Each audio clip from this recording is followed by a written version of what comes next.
So, in the renounced order of life, that means sannyasis, or maybe brahmacharis. They have no worldly connection to the worldly duties. So, manmana bhav madbhakto, absorb your mind completely in me. How can your mind be completely absorbed in Krishna if you have some worldly duties? So, when we're talking about ananya bhakti, one-pointed devotion to Krishna, can the first two categories do it? Sanishtita and Parinishtita.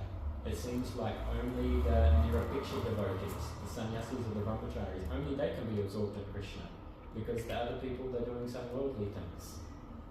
Is it right? I think not.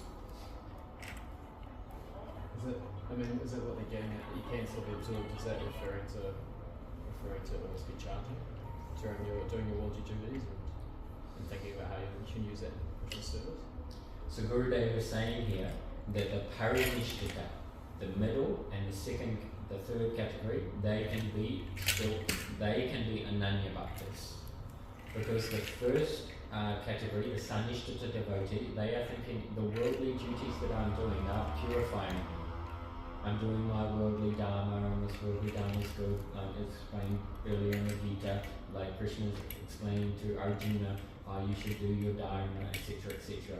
So the Sanishtita devotee is saying, this is good for me to do this, it's purifying me.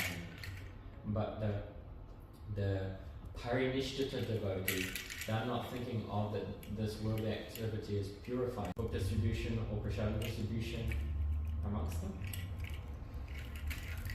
it's not there. But Srila Prabhupada has said that book distribution, that is just push it. Same as chanting. Just push it. So even though that it's not in the 64 push it hard. members of bhakti or the 9 members of bhakti, that Srila Prabhupada here said that book distribution is in the same category as chanting. So from that point of view, but from the point of view of Shastra, it's not in there. So the point here is that the Parinishtita devotee still has the vivek, the discernment between the 9 angas of bhakti and his worldly activities that he's engaging in the service of Guru, Vaishnavas and Krishna. So coming to the conclusion that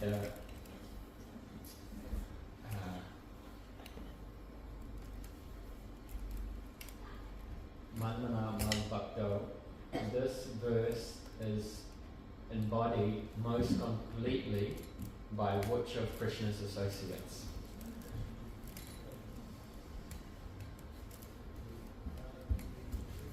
The gopis of Vrindavan.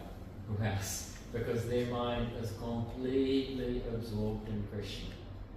And so when Krishna left on the chariot, taken by Guru and went to Mathura, the gopis, including Srimati Radharani, they were so heartbroken. And they wanted to give up their lives, because how could they survive without the association of Krishna? But they didn't give up their life. Why? Because they were thinking, if I give up my life and Krishna comes back to Braja and Krishna hears that I have passed away, then Krishna will be upset. So they maintain their life just for Krishna's happiness. So in Uddhav Sandesh, Krishna is saying to Uddhav in Mathura, very quickly you should go back and take my message to the gopis.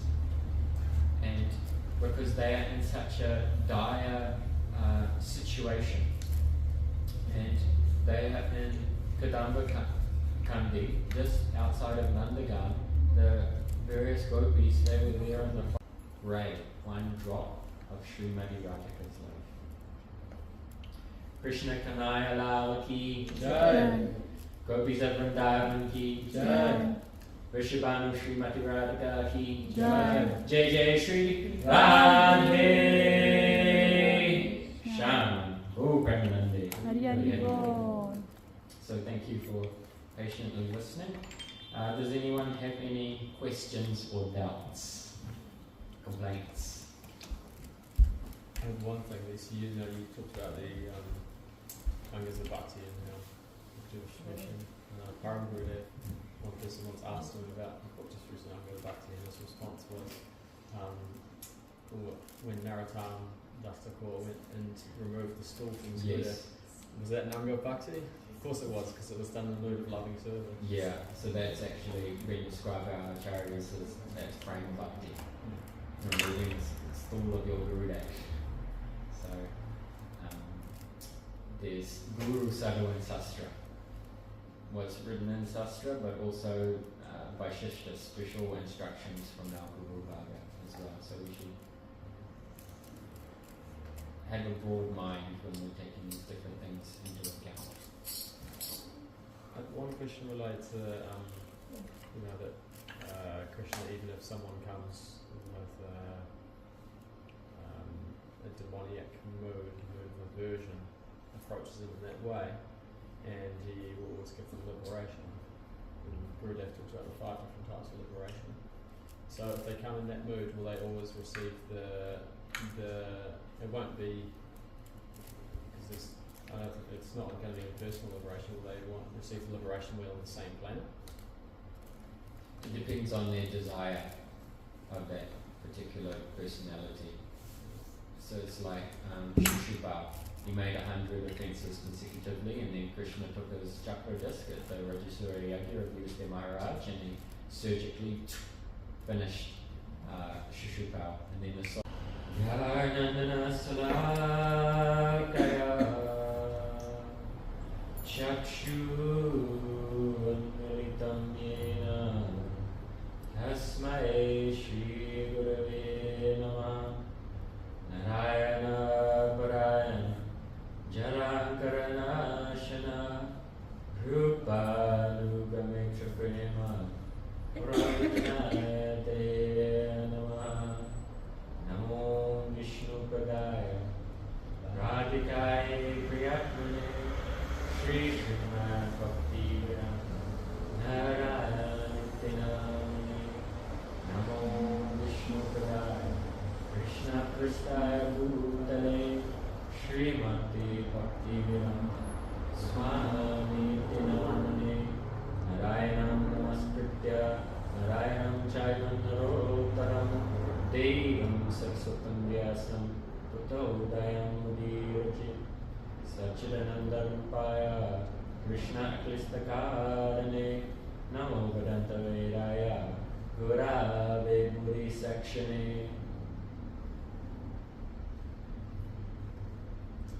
So, welcome everyone to our Sunday program. Today's lesson is entitled Life Lessons from Sri Krishna. So we'll be drawing from the Bhagavad Gita today and a few other texts also, and hearing Krishna's immortal instructions to Arjuna.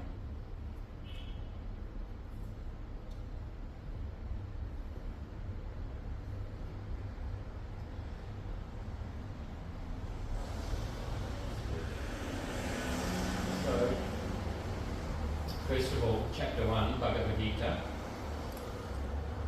Who knows what this chapter is called? Anyone? Test. Sadness. Arjuna was very sad. Yes, he was very sad, in a state of despair, in a state of confusion. Sankha Yoga is chapter 2. So sometimes this chapter is called Vishada Yoga, the yoga of dejection. So being depressed, being in an emo is not an actual limb of yoga in itself, but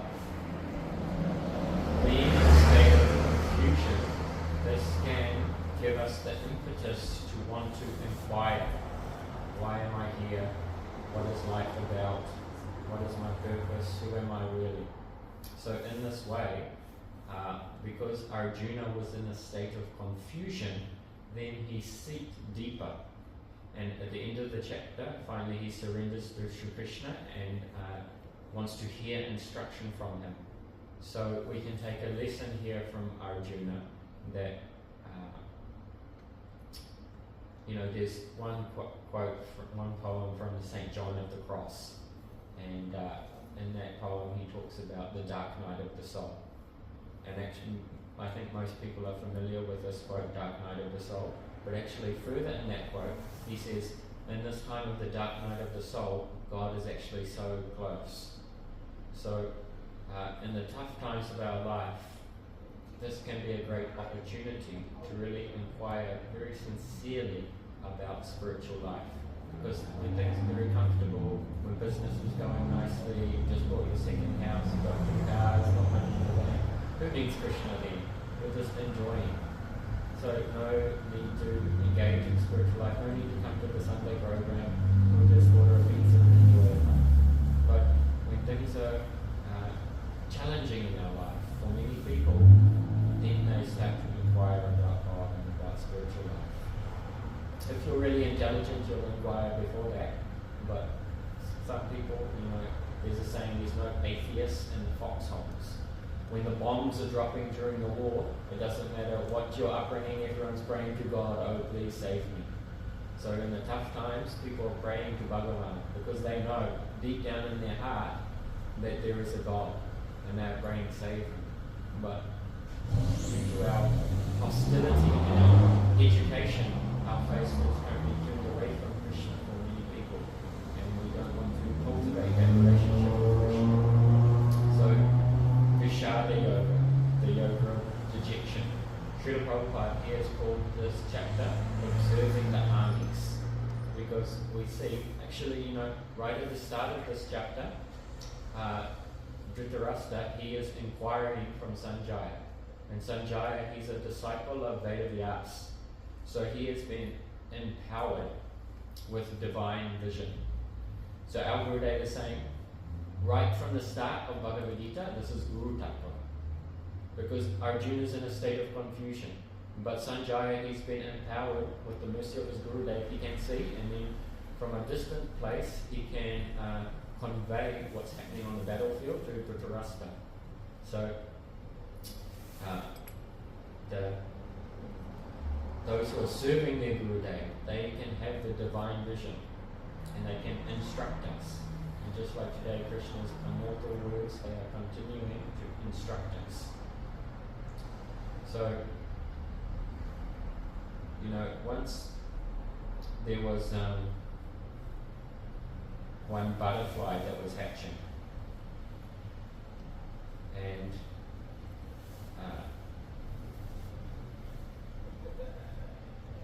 when a butterfly is hatching, then they have to come out of the cocoon,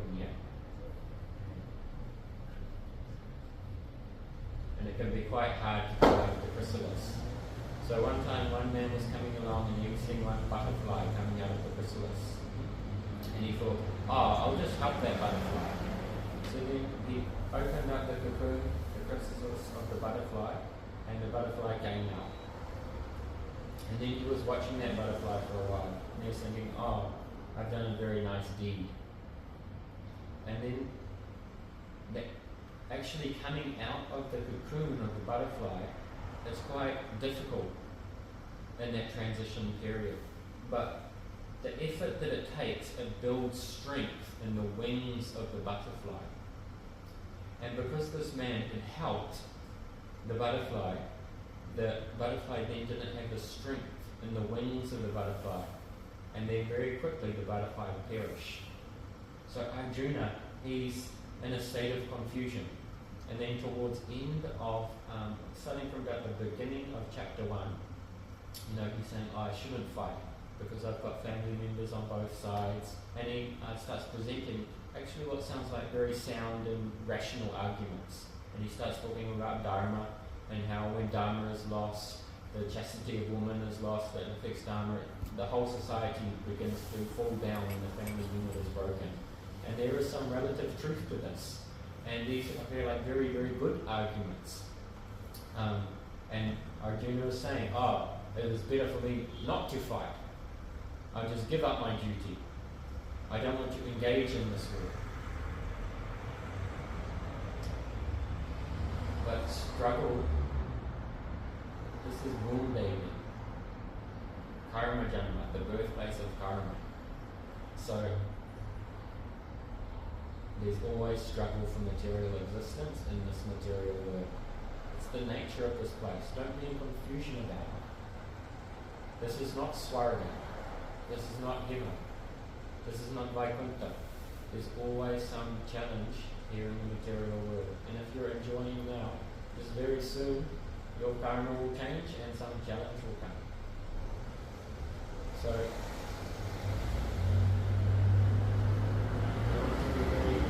sober about what this place is. And the Sastra is also telling us there is danger at every step in this material world. Because everything here is in a state of flux, is constantly in a state of change.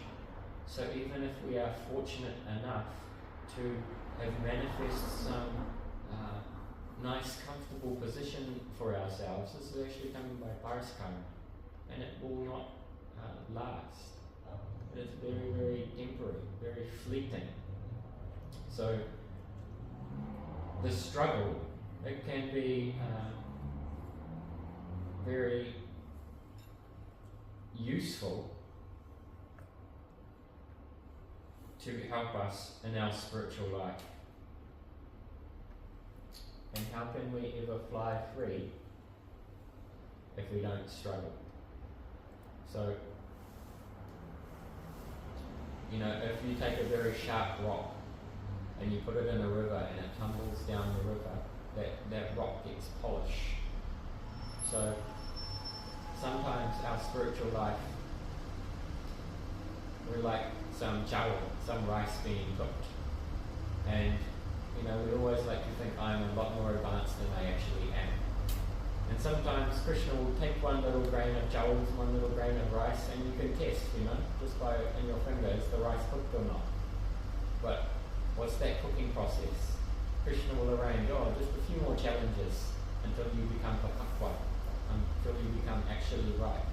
So these challenges in life, they actually, through all the dualities, Krishna says later in the Gita, there's a whole list of when you can remain equipoised through all the various challenges in life, then you're in yoga, then you're in peace.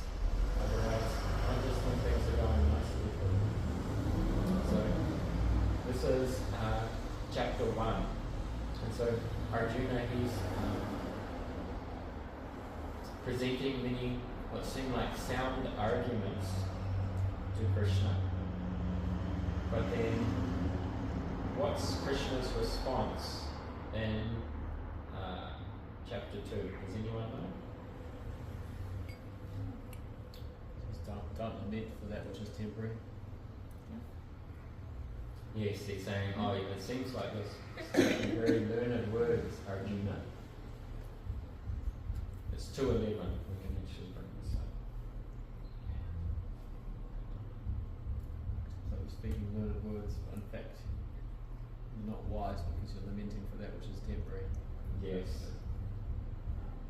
So, often we think, yes, I have things figured out very nicely.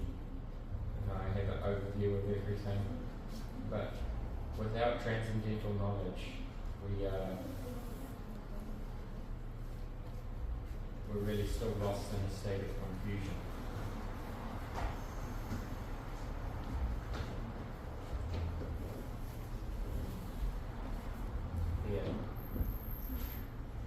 Sri Bhagavan said, while speaking learned words, you are mourning for what is not worthy of grief. Those who are wise do not lament either for the living or for the dead. So, in chapter 2,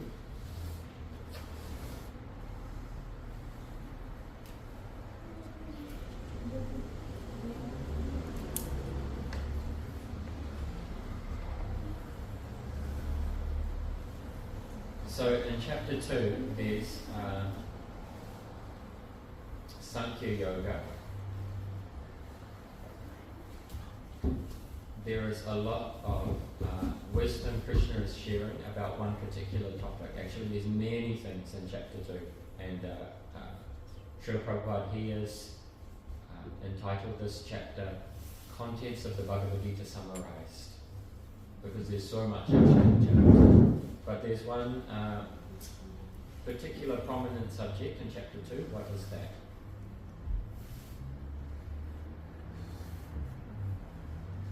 That we are the soul. Atma Tattva. Eternality of the soul. Sankhya means to count. And to count you have to have vivek. You have to have discrimination. You have to have discernment. So distinguishing between what is matter and what is spirit. And so, in Sankhya Darshan, one of the 6 classical schools of India philosophy, there are 24 elements of material creation. But distinct from that is your Atma, is your soul, because your soul is not material. It is eternal. It is anadi, without beginning. And so, Krishna is saying here, at the beginning of chapter 2, that the wise, they never limit because your soul is immortal. And if something is immortal, then it can never die. Now, I'm sure most of us here have heard this over and over again. We've heard this for a number of years, that we're Atma, that we're not this body, and I'm sure many of us believe it, at least on a theoretical or intellectual level. We believe these teachings of Krishna. But are we actually living our life in that way? Imagine for a moment if you actually realized that you are a mortal Atma. If you actually realized it, and then just reflect for a moment, how would you be living your life? Because how are we living our life at the moment? Although we have this theoretical knowledge, we are busy engaging in business, we're engaging in this and that. We live like this temporary body is forever. We have this theoretical knowledge, but actually our life and application, it's very often, my physical body, this is going to live forever, and I'm trying to make it very comfortable, I'm trying to do this, I'm trying to do that. And then every Sunday I come to the Sunday program, and that's my spiritual life. So we give so much priority to this temporary manifestation of our life, and very, very little into actually the eternal soul. So the eternal soul is being deprived. It's just waiting for some breath of life. So we want to turn our attention, first Krishna is showing us to Atma Tattva, to understanding who we actually are. And then we see in chapter 3, Karma Yoga. Sometimes we want to hear very high Leela, Mahadev, Krishna, the gopis, all the devatas, Bhagavan, all his associates, the rishis. But do we actually believe in karma? Raise your hand if you believe in karma theory. The majority of the room, everyone believes in karma. So, if when you're driving home and someone backs into your car, how will you react? Will you be upset? Or will you just be, this is the Lord's mercy, this is my karma? When you have some problem in your life, how do you react? This is my karma, special delivery. Shanti, shanti. Or does the mind go into a state of flux, into a state of oscillation, complaining, lamenting? Now I'm practicing Vishada Yoga, the yoga of lamentation. So many problems. You are the cause of my problem. You should not activate my samskara. And in this way, I should just remain shanti. Everyone else is at fault, but not me. So, Karma Yoga, this is the foundation of our Vedic philosophy. But do we actually live our life in such a way that we really believe in karma? And then we want to hear about Krishna and the gopis and all these things with no foundation. Very profound. If you actually believe in karma theory, you'll never complain or lament about anything. Because whatever's happening in your life is just special delivery that you yourself have sent from your previous action.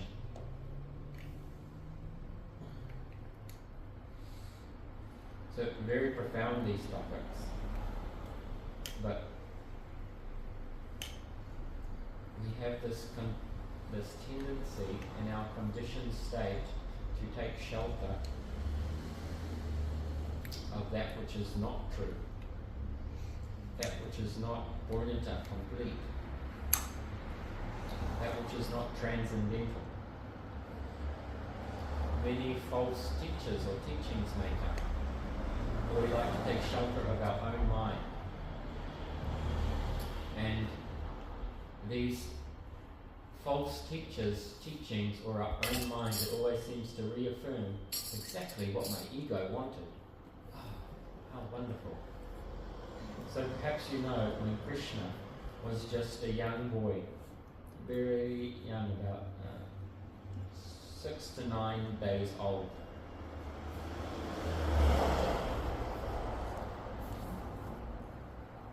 Kamsa Maharaj, Krishna's uncle, the demonic Kamsa, because on the wedding day of Devaki, he heard the Akashvani that the 8th child of Devaki will kill you, Krishna. So ever since that time, Kamsa, his mind was absorbed in Krishna, or in Vishnu, always afraid. And so, when in the prison cell, when Vasudeva and Devaki, they had the child, and then that baby girl, Kamsa Maharaj, tried to smash her on a rock, but she broke free of the grips of Kamsa, and she said, the 8th child of Devaki has been born somewhere else. And so Kamsa Maharaj knew that Vishnu had appeared somewhere within the greater span of the kingdom, and that child was going to kill him. So his mind was constantly fixed on Krishna, on Vishnu, and he sent out many demonic persons to try and capture all the babies. So one of those personalities was Putana. So Putana, she was going here and there, and she was collecting many, many babies all around Brajmanda, or from all around the different forests, the different villages. And then she came to the place where Krishna was, to that village. And she was hideous. Her form was very ugly, actually. And then she used her mystic powers to take on a very, very beautiful form. She looked like Lakshmi herself. She was so attractive. And then she came to the house of Nandabala and Mother Yashoda, and looking like Lakshmi Devi, the goddess of fortune herself, Rohini and Yashoda, they let her in. And letting her in, she went into the room of Krishna, and no one checked her, no one stopped her. They thought, oh, Lakshmi Devi herself has come to give milk to my boy, and he will get great benefit from this. Now, our acharyas have mentioned that when Putana was coming into the room of Krishna, that Krishna had his eyes closed. And there's a few reasons for this. That Srila Vishwanath Chakravarti Thakur, he has mentioned about this. That first of all, it was just to pretend like I'm just an innocent small child, Narada, human like Leo. And then the next one, through the eyes of Kripa Kataksh. Every month in Kartik we are singing Kadakarishyasi Haman Kripa Kataksha Brajanam. Oh, Srimati Radhika, when will I become a recipient of your mercy? So in order not to give auspicious glance to Putana, and she'd be freed from her sins even before she reached, so the Lila couldn't be complete. Krishna, he kept his eyes closed. And also to avoid killing Putana, who had come to him like a mother before she'd even reached him, Krishna did not look at her. So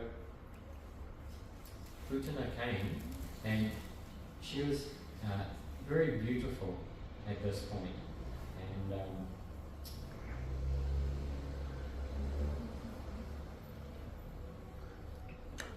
she took baby Krishna in her lap, and baby Krishna, she offered her breast, which was covered in poison, to baby Krishna.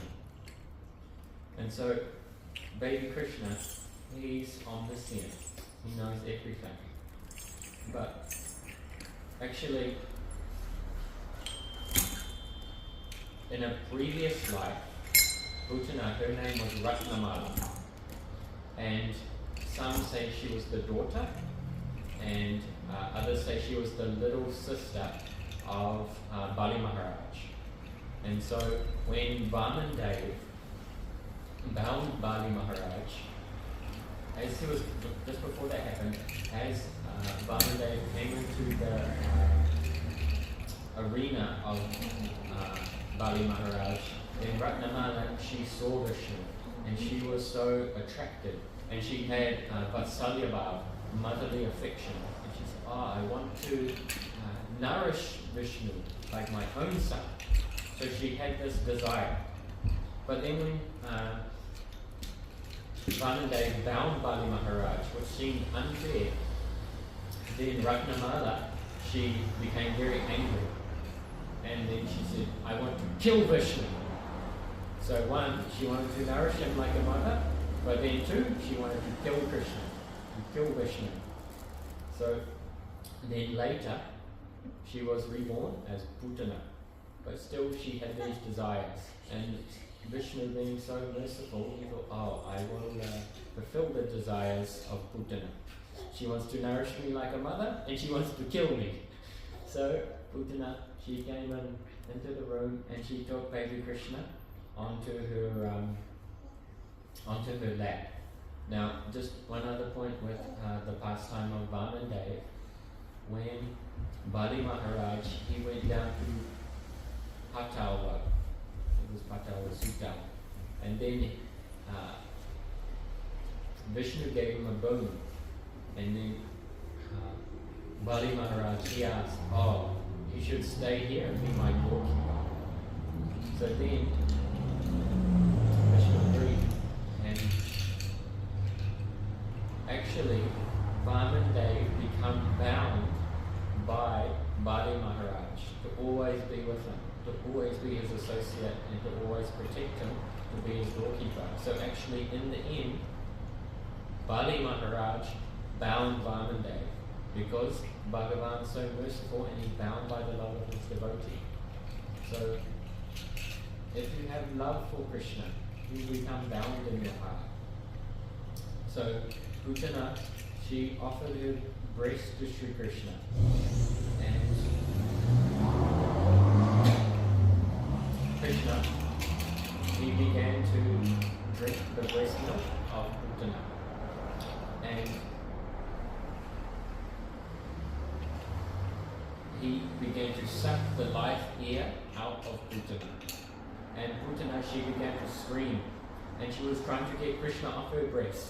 But actually Krishna is Yogeshwar, he has the master of all mystic powers. So no matter what she done, Krishna could not be removed off her breast. And Krishna, he sucked her entire life air out of Putana.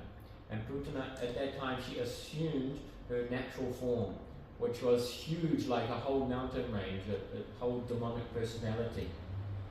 And there was a huge commotion, a huge commotion in the court of Yashoda Mai, and the older Matajis there, they heard the sound, and Putana, she went up into the air with baby Krishna still on her breast, And Krishna was extracting the life force out of Putana.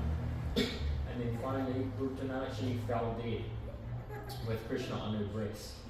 And then many Brajvasis, they went running there. And one attendant to Mother Yashoda, she took baby Krishna and then she quickly brought him back to Mother Yashoda. And now, just before Krishna was taken off the breast of Putana, because Putana, she'd been going around collecting different children.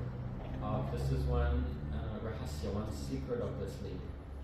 Because she'd been going around collecting children of Mandal, there was other children on her stomach at that time. Who were they? Who knows? This is described by Rupa Goswami in the late Nadakam.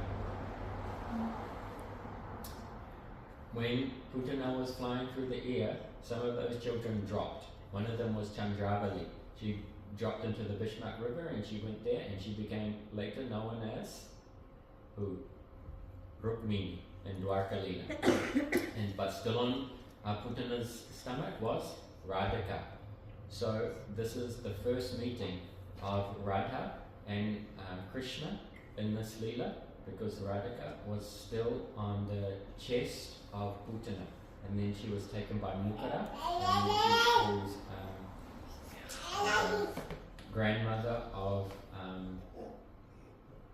Pratida, Vrishabhanu Maharaja's wife. And Vrishabhanu Maharaj finding her in a lotus flower, this is from a different kalpa, from a different day of Lord Brahma.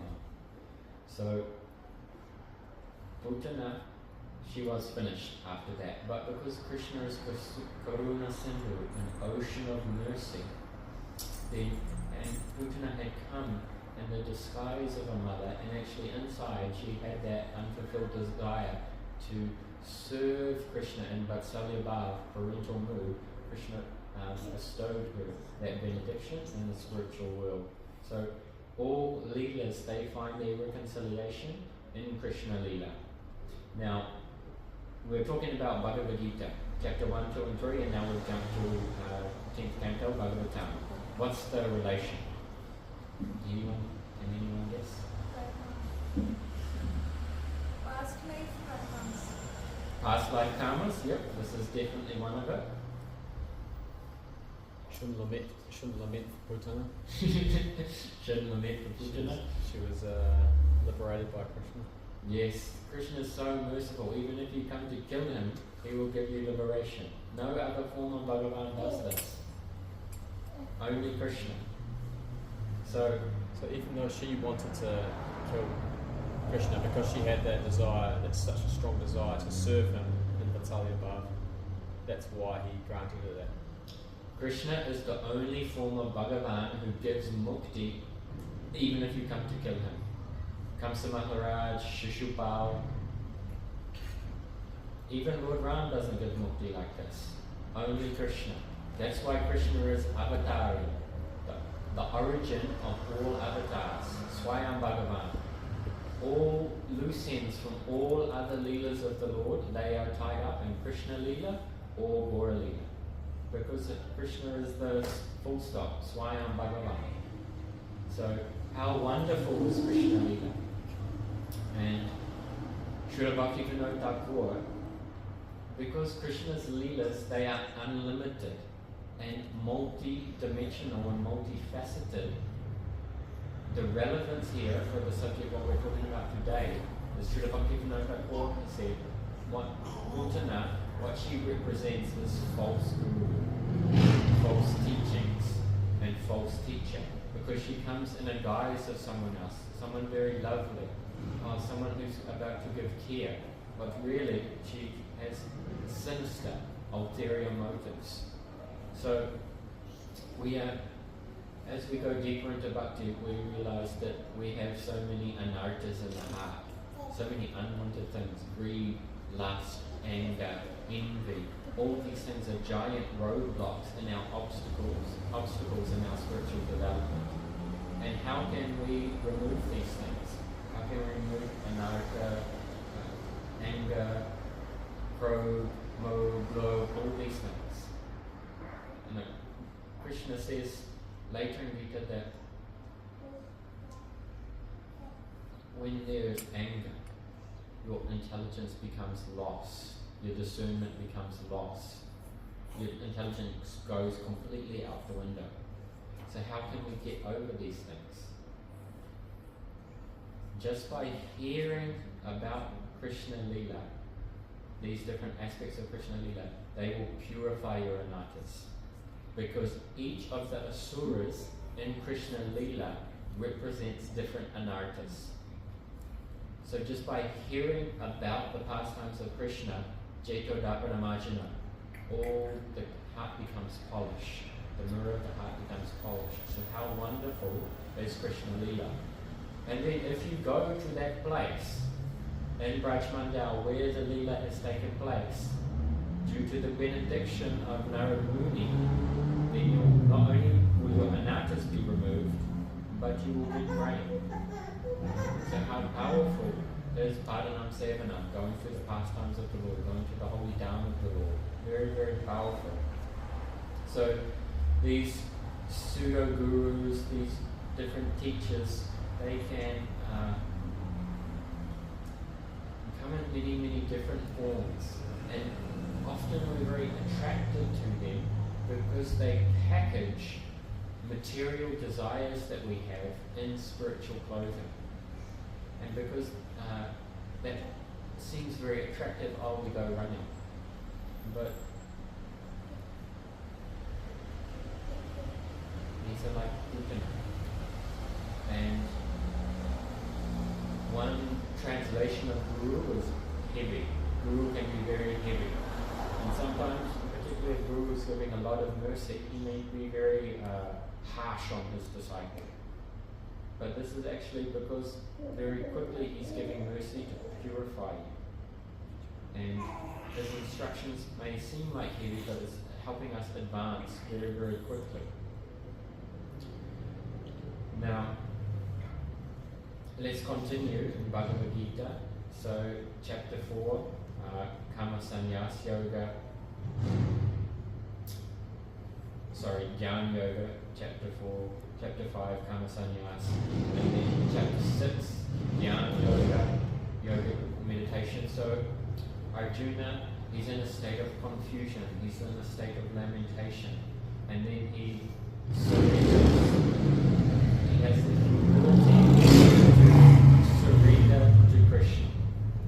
And then from the beginning of chapter 2, Krishna begins to instruct Arjuna. So this is a very important teaching for us, that if we were so clever, we would already have things figured out. But the proof that we're not is because we're still here in samsara. We're still going through this endless cycle of birth and death, birth and death, birth and death. The mothers here know their children never come out happy and smiling. It's not a pleasant experience to be in the womb for 9 months. The baby comes out crying, because this is actually a painful experience for the mother and for the child. So, to be free from this samsara, this cycle of birth and death, we need guidance. We need a teacher. We need a guru. So Arjuna is showing us, oh, I'm in a state of confusion. Krishna, please instruct me. And so Krishna, he begins to instruct Arjuna. Now, ironically, Arjuna says, please instruct me. And then he still goes up and says, I'm going to still do this anyway. This is the nature of mind. Because, Arjuna says later, Chanchalam hi manaha Krishna pranati balavan vidyam tasyaham nigraham manve vayo vivasu duskaram. chapter 6 Bhagavad Gita that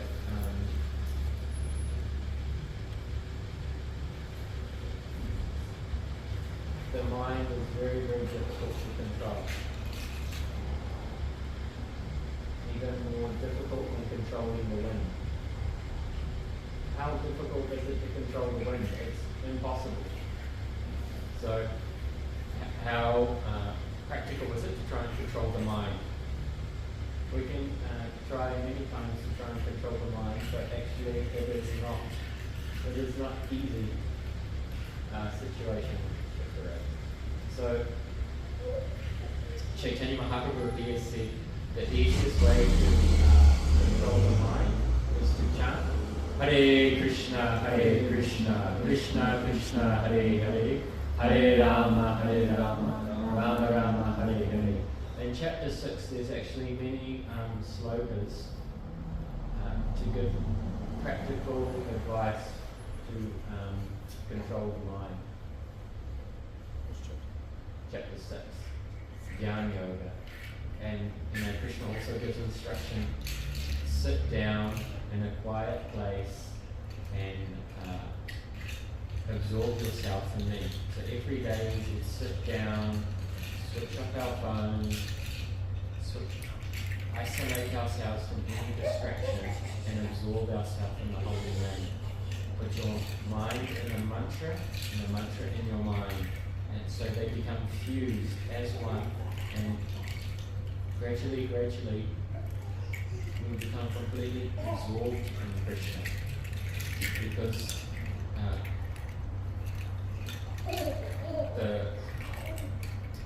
it says later, this is actually from the Amrita Bindu Upanishad. Mana eva manushyanam karanam bandha mokshaho bandhaya vishayam sango nukhyai manaha. For man, mind is the cause of bondage, and mind is the cause of liberation. Mind absorbed in sense objects is the cause of bondage, and mind detached from sense objects is the cause of liberation.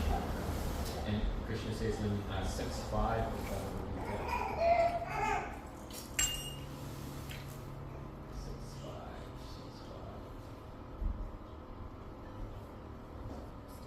man must deliver himself by detaching his mind from the material world and not allow it to degrade him, because the mind can be the friend and also the enemy of the jiva. So Srila Prabhupada says one must deliver himself with the help of his mind and not degrade himself. So one wonderful thing about Krishna consciousness is it trains you how to make the mind your friend. Because quite often, we can think of the mind as an enemy, and I need to detach myself from the mind. I need to control the mind, and yes, this is an aspect of it. But the four Kumaras, they inquired to Lord Brahma if the mind is naturally attached towards the sense objects. It's the natural attraction. How can you how can you stop that natural inherent relationship? Because the mind is attracted to the sense objects, or sense objects attracts the mind. They're like a magnet, an iron filings. So how can you stop that? It's a natural relation. And then Hamsa Avatar appears in the 11th canto, and he says, actually, yoga means separating you from your mind. You are not your mind. And so the mind's always going to be attracted to the sense objects. But Krishna consciousness trains you in such a way that you can engage the mind, that natural attraction to sense objects, you can dovetail it in Krishna's service. So the nose wants to smell nice smells. So you smell the incense offered to Thakurji. The tongue wants to taste nice things. You purify the tongue by eating Krishna Prasada. The eyes want to see beautiful things. What's more beautiful than the form of Thakurji, in the form of the Murti? The ears want to hear pleasant sounds. What's more pleasing than Krishna Katara or Harinam Sankirtan? So these natural desires of the senses, they can be engaged and purified, dovetailed in Krishna's service. And in this way, we befriend our mind. And then as the mind becomes purified, it develops a natural attraction for these different angas of bhakti and these different aspects related to Krishna consciousness. So instead of trying to be in this constant tussle with the mind, we train the mind to make the mind our friend. Now, there's many verses in chapter 6 about the mind, but just mindful of time, I'll skip forward a bit. So, let's come back to Krishna Leela. And when Krishna was 3 months old, there was little baby Krishna. He was just having the strength to turn over. So Mother Yashoda, she decided to hold a festival for little baby Krishna just being able to turn over in his cot.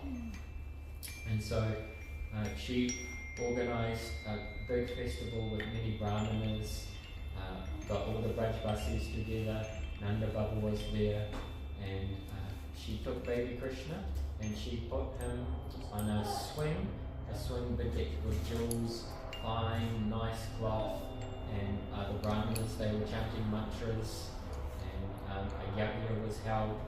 Many nice festival, nice prasadam was there, and so this is baby Krishna in just 3 months old, and in Gopal Champu, Jiva Goswami is explaining that the child, he was just so beautiful, and looking affectionately, smiling gently, little baby Krishna, he would move his legs and he would make small sounds when he desired to be held.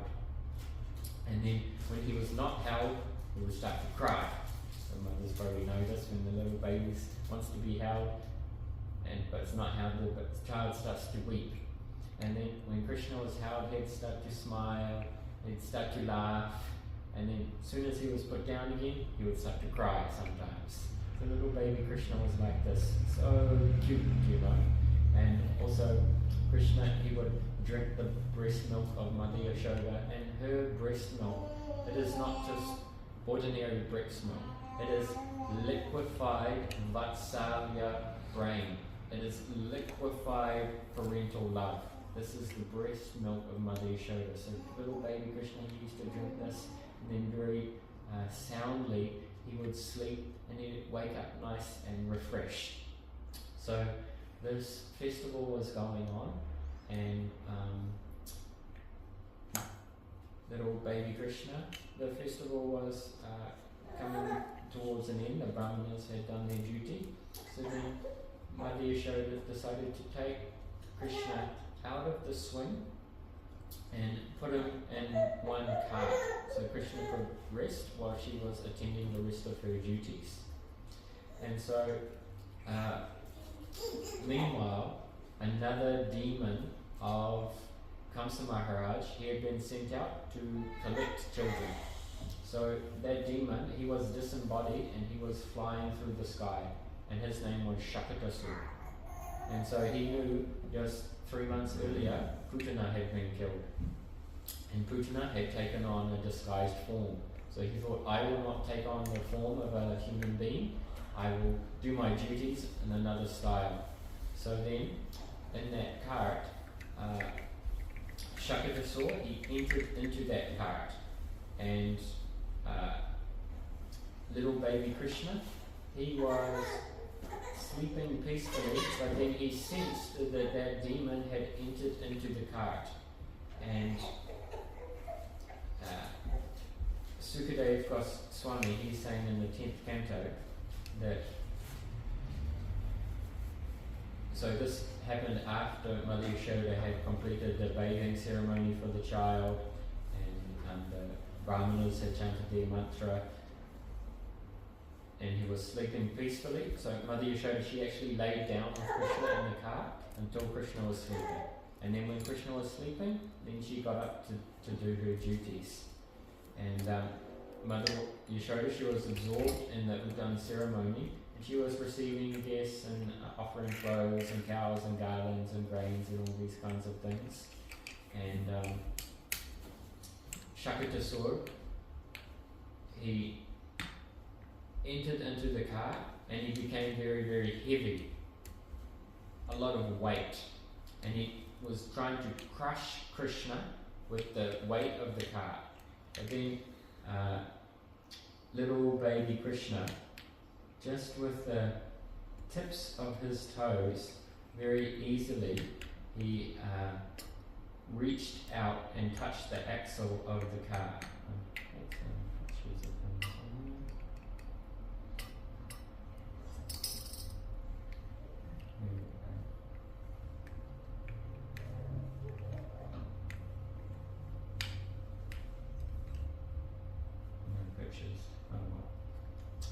So, Srila Vishwanath Chakravarti Thakur, he has mentioned that even though Krishna was very small and the cart wheel was very high, Krishna had no problem reaching out his leg and touching the cart. And Krishna's touch of the tip of his toe was like his chakra disc, and it killed Shakatasur. And there was a huge commotion, a huge noise, and all the Brajvasis, they came running. And Mother Yashoda, she took baby Krishna in her arms, and she was very fearful and very worried about what had happened to her little boy. So in the Vishnu Dharma, it is explained, Krishna broke the cart with the tip of his foot, even though the cart was tall as a palm tree and very heavy, long and wide. Who, Krishna, except you, could do this?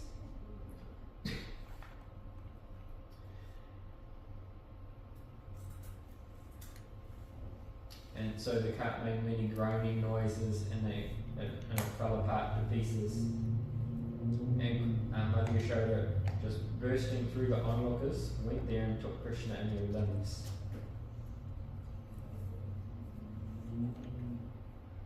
And the Brajvasis thought, it must be the mercy of Lord Narayan that our little baby Krishna is safe and sound. But they also had some doubt, because they knew that earlier Krishna had also killed Putana. So there was something special about this boy. And then the adults in that assembly, they began to inquire to the other little children around Krishna what had happened. And then the boys, they started to say in a stuttering voice that Krishna raised his foot, and then he kicked the cart, and the cart went upwards and then crashed on the ground. And then Krishna, just being a little baby, the Brajvasis, the adults, thought, this is just far-fetched imagination of children. Like, what little baby can just kick a cart and come? Because the Brajvasis, they have so much love for Krishna, they just think he's an ordinary child. But he's also Swayam Bhagavan. And even in his baby form, he is still that same Krishna from the 10th canto of Bhagavad Gita, who gave Vishwarup Darshan to Arjuna. Only Krishna exists, Krishna and his energies. So even in his baby form, he has still full potency. And so Krishna killed Shakatasur. Now Srila Bhaktivinoda Thakur, he has mentioned that Shakatasur, he represents the burden of carrying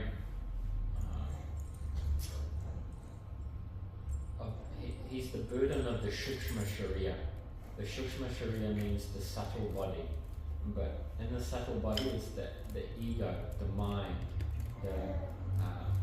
the samskaras, so old mentalities, old habits, also following many rules and regulations, just mechanically carrying them out.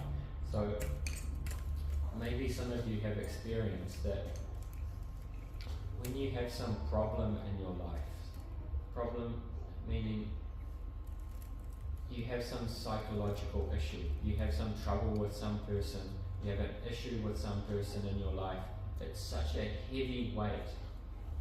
It's more heavy than actually carrying a physical load. It really weighs you down. You're having some problem in your relationship or something, and it's just, maybe you're having some problem in your home life, and you come home and you just feel the weight of that problem. So when the soul leaves the body, the Sukshma Sharira, the Linga Sharira, it goes with it. This is the subtle body. So it weighs practically nothing. But when that Sukshma Sharira, when that psychological body is in a state of just density, it feels so heavy. So heavy. I'm sure many people have experienced this at some time. So you may be carrying a heavy load physically, you may have lots of duties to do, but there's nothing more burdensome in our life than psychological problems, mental problems. Such a weight on our shoulder. So Shakatasura, he represents this. And so we may take shelter of false gurus, false teacher, or we take shelter of our own mind. And the burden of taking shelter of our own mind, it's such a weight. And that's why it's actually such a relief of taking shelter of guru, of taking shelter of someone who is not weighed down with the weight of their material limitations. It's a breath of fresh air for the soul. And when you're engaged in the service of Guru, when you're engaged in the service of Krishna, it's light, because this is your Nitya Dharma, this is the Dharma of your soul. It's not the Dharma of your body, it's not the Dharma of your mind. It's what your soul is longing for. So to be freed from the burden, the weight of the psychological body, this is encapsulated in the liberation of Shakatasura. So how wonderful is Krishna Lila? Now we'll just start to conclude this class for today. Now, there's so many different chapters in Bhagavad Gita. Who knows what the Paribhasa Sutra, the defining verse of Bhagavad Gita is? Paribhasa Sutra means the text, the authoritative text that has the authority over the entire scripture, the entire text. Who knows what that verse is? The last one? The last one? No, not the last one.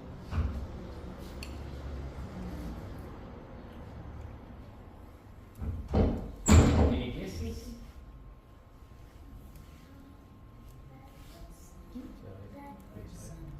Verse 8.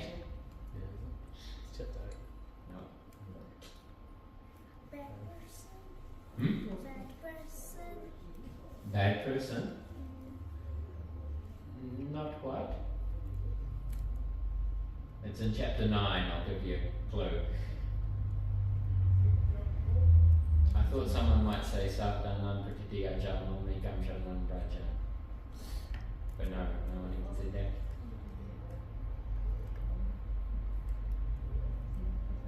Chapter 9, 34. Last verse. What is chapter 9? Does anyone know? That's confidential.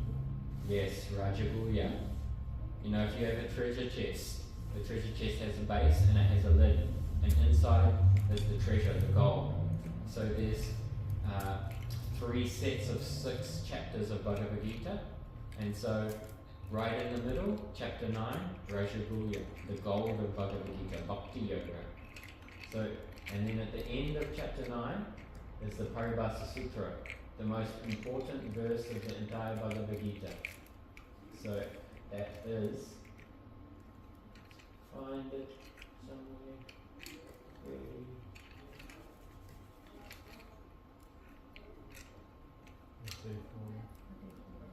Let's chant that together. Manmana bhav man bhakto madhyati mam namaskuru mam evaishasi yuktaivam atmanam mat pranaha. Absorb your mind in me, become my bhakta, worship me and offer obeisances unto me. In this way, with your mind and body fully surrendered in my service, you will certainly achieve me. So, this is also coming back to mind. We want Krishna, our mind, to always be absorbed in Krishna. And then, at the end of Bhagavad Gita, 1834,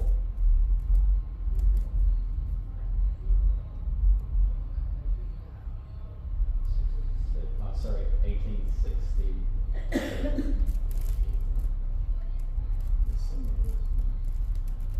Must be a better way to scroll, I'm sure. Sometimes you can do Control Z. No, 64. Sarva Guya Atmanam, Guyaha. Once more, hear my supreme instructions, the most confidential of all knowledge. I am speaking this for your highest benefit, because you are very dear to me. So, once again, so he's already spoken this, once again. Now let's see what is in 1865. Manmana bhav man bhakto. Look familiar? Madhyashi mam namaskaro. Mam evish. Now up to this point, the verse is the same. And then just this last bit is different. So offer your mind to me, become my bhakta, by hearing and chanting, etc., about my names, forms, qualities, and pastimes. Worship me and offer obeisances to me. In this way, you will certainly come to me. I promise you this truthfully, because you are very dear to me. Now, in the 3rd chapter of Vedanta Sutra, 3 kinds of devotees have been described. The Sanishtita devotee, the Pranishtita devotee, and the Nirupeksha devotee. So Sanishtita devotee means one who is doing some bhakti, but is also doing some karma, also has some worldly duties. And they think by doing these worldly duties, this is also part of my sadhana. And by doing this, it will purify me. And this is also part of my bhakti. So whatever I'm doing it for Krishna, and I'm getting some purification from this. So this is Sanishtita devotee. And then Parinishtita devotee, they are also doing some